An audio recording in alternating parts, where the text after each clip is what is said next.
And we're back, like we never left. Welcome to the very special, now it's not that special, but welcome to the Thanksgiving episode of the Confessions of a Not-So-Dangerous Mind podcast. I'd like to thank you all for, well, you're probably not going to be catching this in real time, but you'll maybe catch it later on tonight or tomorrow.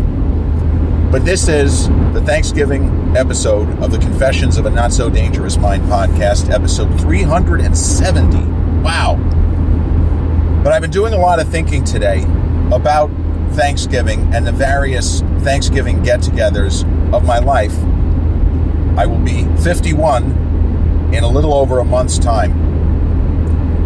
And what I want to talk about in particular is my father's last Thanksgiving. Now, I don't necessarily consider myself the most metaphysical individual. But I don't remember my father making that big of a deal about Thanksgiving. What I mean is, we went wherever the family was going for Thanksgiving. We would travel, when I was a little kid, to my Aunt Faye and Uncle Albert's. They lived in Little Neck. That was the most expedient location. I mean, Aunt Faye was a great cook, but it was an expedient location because it was kind of a locus point for so many different family members, whether they were people from Philadelphia or Jersey or the city or like us back then, Massapequa. My dad always seemed like he was just a good sport and a good trooper, and he didn't really complain that much if he had to drive what should have been an hour and it ended up being 3 hours of sitting in traffic. It was something that I sensed he felt was important, but he never kind of belabored it and never stood on his head. And certainly, we never had a conversation about the importance of Thanksgiving. We had conversations about the importance of other gatherings, other holidays, but something like an unveiling the year after a beloved family member passes, he would explain why this was so important. So, I got the idea that Thanksgiving was important to Alan Philip Cohen, but more in terms of duty and family, as opposed to something to do with faith or one's place in the universe, and Thanksgiving having a different level of importance. I never got that out of him. But most of the Thanksgivings of my life I spent with my father. I shouldn't say not surprisingly. See, I assume that people know these things. I am the product of two parents who split up, but who ended up still having the other's back in the most important ways. And my father had really good health for most of his life. He had health issues. He had a little bit of a hard situation when he was in his 60s. Then he had bad back, spinal issue, hip problem. But that's, you get to a certain age, you're going to have certain issues. But neurologically, my dad was a superstar. He was very, very sharp. He was quiet. If he didn't know you, he wasn't going to say a word. He was one of those kind of people. He had to be comfortable, and he was good at reading the room. And is it appropriate for me to say this? Or maybe I should keep my mouth shut. He had like a radar sense. But most of the Thanksgivings of my life, I spent with him. And we often went to Jersey. And then he had his car accident. Obviously, I didn't live with him at that point in his life on my own. But he was in a car accident in the fall of 2021. And all of a sudden, as he attempted, unfortunately in vain, to recover from this car accident, Thanksgiving of that year assumed a level of importance that it did not make sense to me. He wouldn't stop talking about Thanksgiving, and despite the fact that he needed significant rehabilitation physically, he was going to go to Thanksgiving, which would have been at Cousins in New Jersey. He was going to go hell or high water. He was going to go to that family Thanksgiving. And after a very protracted back and forth with various family members, because the reality was my dad wasn't in any condition for any 2 to 3 hour car rides. He was barely in condition for a 20-minute car ride. He was really banged up. And what ended up happening was the family decided to gather at my father's house, which at the time, this part a lot of you know, was in Huntington, New York. The family decided to gather there. And I didn't understand at the time, I didn't get why Dad was so, with everything going wrong, he had suffered a significant head injury in that crash. And that was a big part of the reason why he never recovered. They didn't test him for a concussion. He didn't appear to have a concussion, but he wasn't the same after the car accident. He became more forgetful, and whatever sort of age-induced neurological attrition would normally take place when somebody gets close to 80. And, some people don't really seem to have that happen. My dad's dad lost some hearing, but he was still knocking out crosswords in less than 10 minutes when he was well into his 90s. So everyone's different. My dad had started to slow down, but he was still living on his own in his late 70s, and his house was still spotless. His checkbook had no mistakes, like that kind of thing. But after his accident, he started making more mistakes, and there were times where it's not that I wasn't understanding him, but he was saying things that just weren't computing with me. They weren't making any sense. But he was steadfast on how critically important it was for as many members of the family, the Cohen family, the Weinstein family, would be at this Thanksgiving. And what I get now is, even if he wasn't thinking in these terms, I believe that there was a part of him that knew it was going to be his final Thanksgiving. And that is not something that I was cognizant of at the time. But now I believe that he just knew this was it.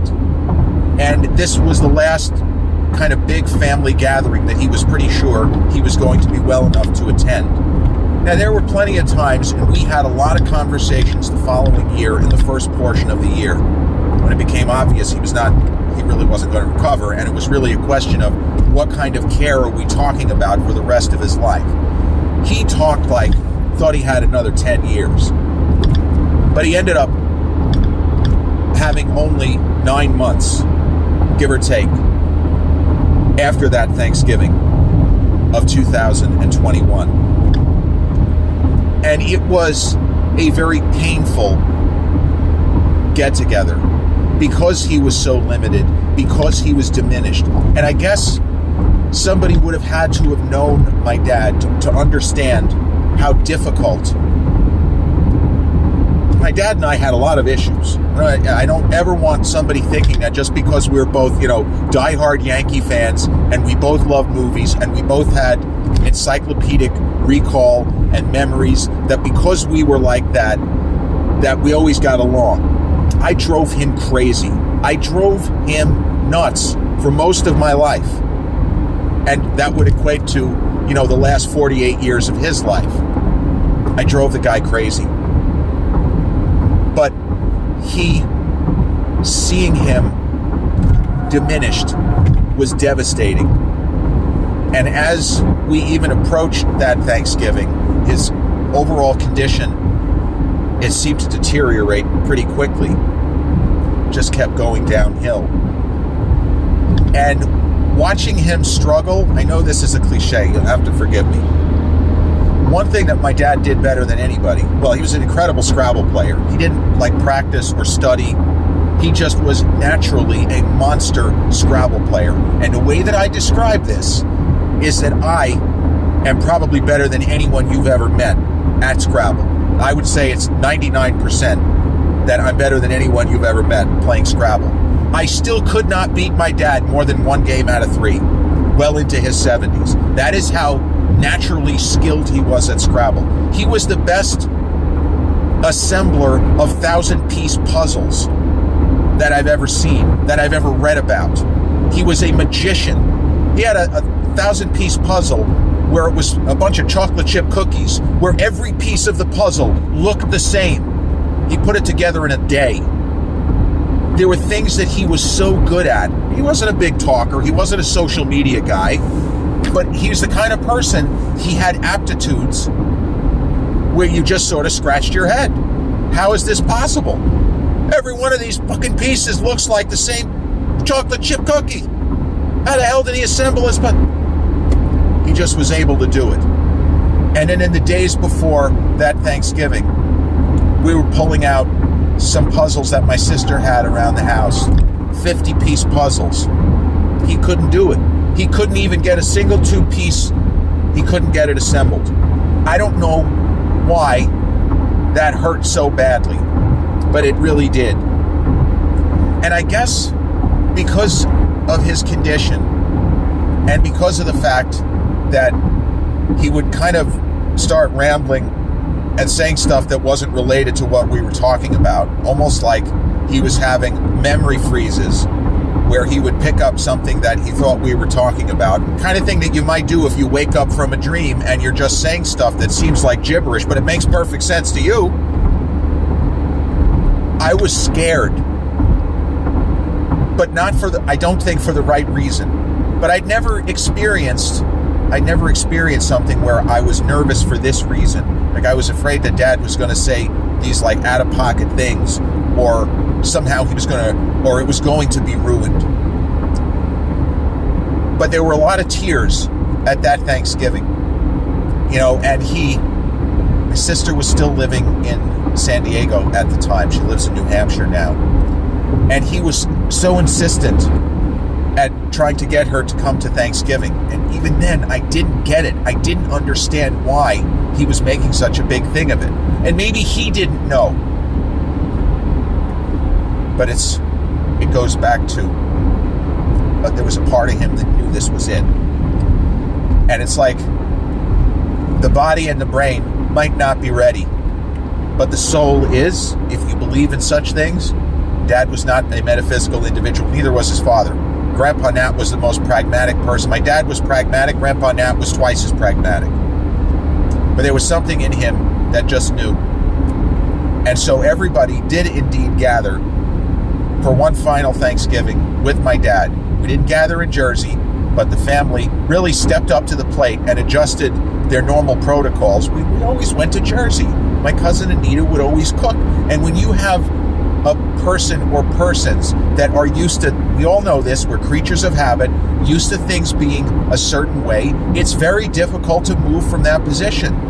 I mean, I am the king of tunnel vision here. I am the king of routine where everything has to be a certain way. And if I get deflected off what I think my normal Thursday is going to be, even now, it's difficult for me to reset. It's not impossible. When I was a younger person, it was almost impossible. Now it just takes me a little bit longer. But Thanksgiving 3 years ago in Huntington ended up being beautiful.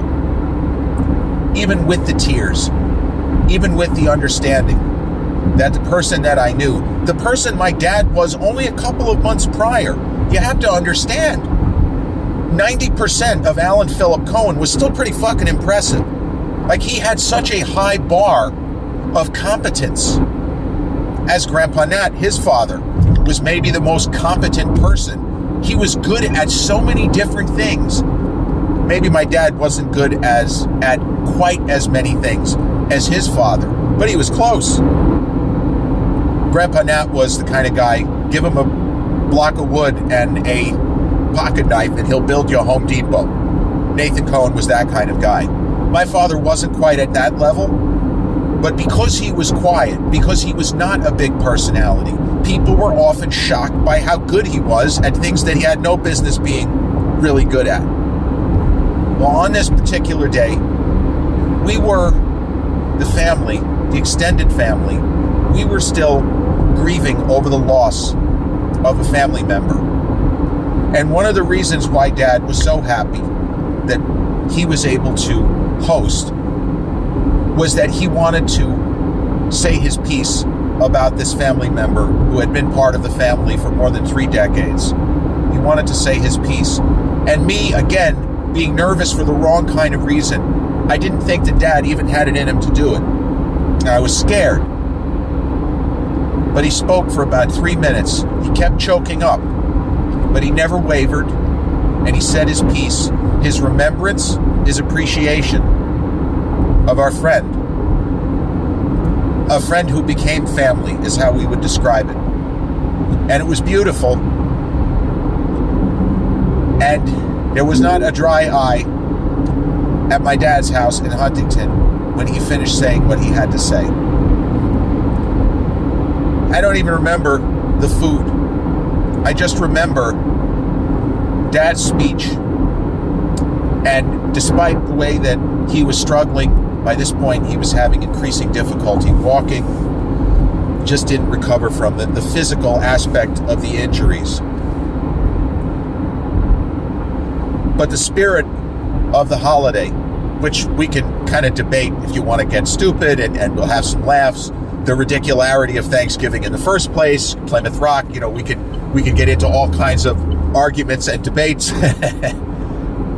But Thanksgiving for me, it represents family. It represents togetherness. And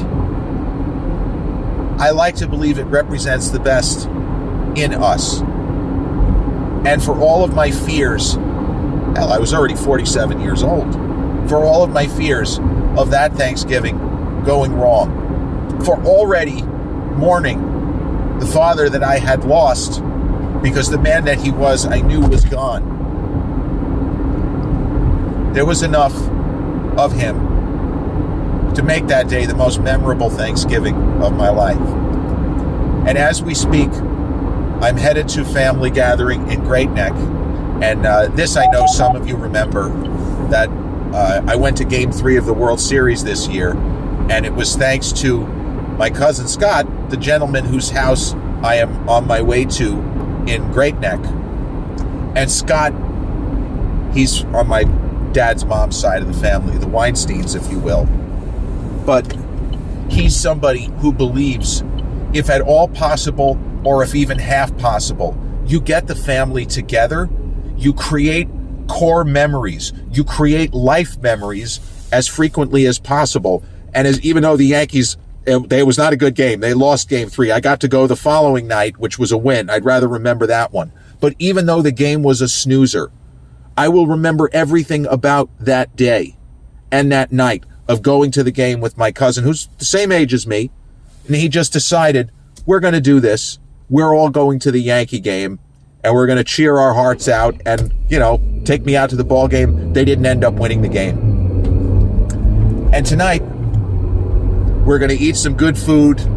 We're going to have a lot of laughs. And at a certain point in time, we're going to talk about my dad and his last Thanksgiving. There will be tears, but that's okay, because we can always remember, and I did get 47 Thanksgivings with my dear old dad, Alan Philip Cohen.